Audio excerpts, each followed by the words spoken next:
Kā savienot cloud ar Shopify, lai tu varētu pataisno mākslīgajam intelektam vaicāt informāciju par savu internetu veikalu, kā arī veikt dažādas izmaiņas savā internetu veikalā. Lai to izdarītu, sākumā jālejupielādē cloud aplikācija uz datoru. Kad to esi izdarījis, atver to vaļā un kreisajā pusē dodies pie Customize, Connectors un Search, meklē Shopify.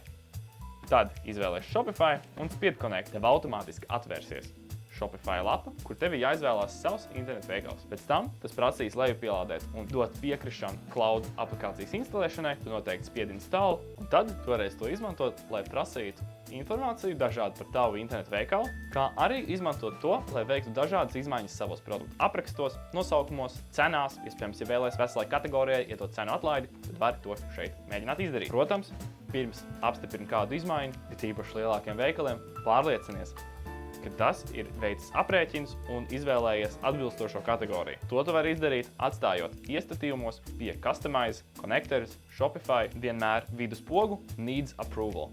Tā tu nodrošinās to, kad netiks veikts izmaiņas, par kurām tu neesi zinājis.